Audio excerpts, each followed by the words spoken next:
Inkuba kye yakatambika neno kwongereyo akatambika no katambuze katuuke ku mukulembeze waffe ow'eggwanga nkimanyi we kanaaba kamutuuseeko waliwo ekijja okukolebwa wabula ate nga nammwe abalina amaloboozi obutambi buno mu bukole nga temuliimu kuvvoola kitiibwa kya muntu yenna mu bukole nga mubudayirekitinga butuuke ew'omukulembeze w'eggwanga kyovulaba mbasabye akatambi kano katambuze nnyo at least katuuke ku muntu atuula okumpi n'omukulembeze anaakamulaga obulungi agambe bano be baana abamu abali e Bulaaya.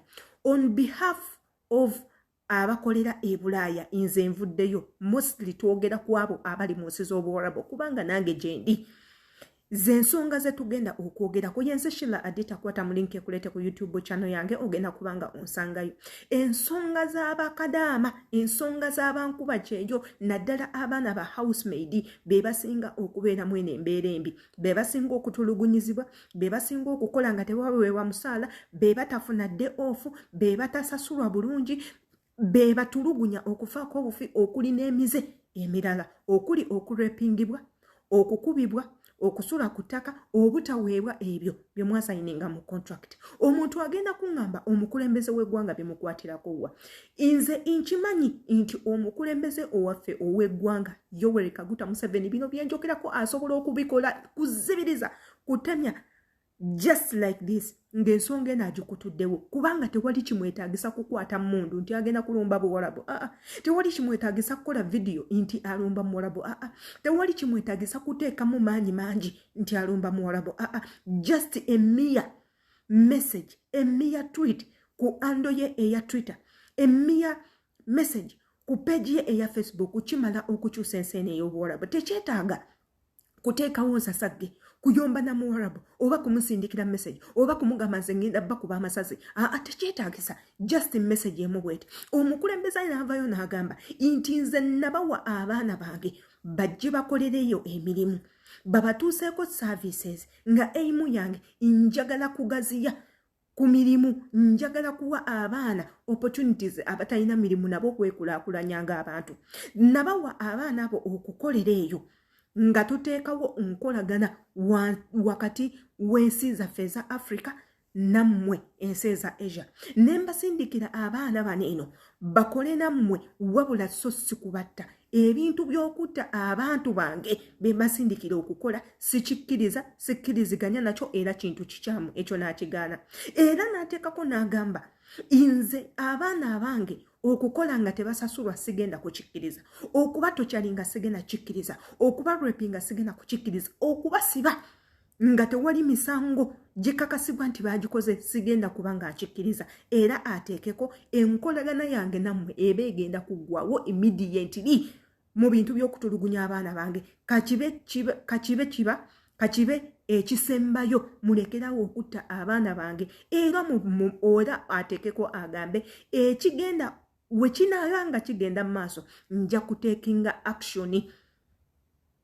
Omwana yenna addamu okufiira mu nsi ezo mugenda kubanga musasula ssente bweziterebwase abateekeko biru ewera, abateekeko that pressure naye ng'eyise mu message gyatadde obuteesi ku Twitter kubanga message ewandiikiddwa omukulembeze nga meshoninze ensi gyasindikira message eyo. Trust me gagenda kubeera mawulire mu nsi eno gye tuli nti omukulembeze waffe ow'e Uganda nakera ku makya n'awandiika message bw'etyo ku Twitter ye n'agamba nti n'ataagingamu nti Saudi Arabia oba Oman ensi zonna zakolagana nazo okuwa abaana okujja okukola. Bagenda kusoma amawulire ago gagenda kubeera mawulire, bagenda gapublishinga nga mawulire. Buli Muwarabu abeere ng'akimanyi nti omukulembeze wa Uganda yagambye bw'ati ne bw'ati, bonna bagenda kukitegeera. Era n'abakulembeze b'eno bagenda kuvaayo boogereko ensonga efuuke public, buli omu abeere ng'akimanyi nti okukosa omukozi kintu kibi. Era omukulembeze agambye omwana anaafiira mu Buwarabu, omwana anaafiira mu Buwarabu mu nnyumba ya mukama we ne tukikakasa nti yattiddwa, yaweereddwa butwa, baamutaddemu omugwa, baamurepinse, baamukoze bino, ngenda kuba kyaginga ssente bweziti ne bweziti. Ekintu ekyo kigenda kubanga kimala. Lwaki? Ensi endala zonna zikikoze. Sri Lanka banaku baavu okufaako obufi. Ffe Uganda we okay. Baavu teri mulimu yadde ogw'okusema amayinja teguliiyo. message emu bweti yataasiza Sri Lanka, message emu bweti yataasiza Kenya, message emu bweti yataasa Nigeria. Mu nsi zino ez'Obuwarabu tebakyayagala ba Nigeria era be basinga okudiba ku mirimu gyonna. Era olina kugamba nze saagala mu Nigeria, saagala kumukozesa, nze saagala ba Nigeria, bantu babi nnyo bali cruel, bantu babi nnyo batemu. Lwa nsonga omukulembeze yavaayo n'alwanirira abantu be. Ife twetaaga ekintu kitono nnyo. Omukulembeze okukkiriza nti tuli bantu be. Era omukulembeze okukkiriza nti yatufuga. Era omukulembeze okukkiriza nti tuli buvunaanyizibwa bwe kubanga yensonga lwaki mukulembeze. Kubanga yensonga lwaki yafuga Uganda. Ibwe temutuwulirangako nga ffe tugamba nti ate Uhuru yafuga Uganda.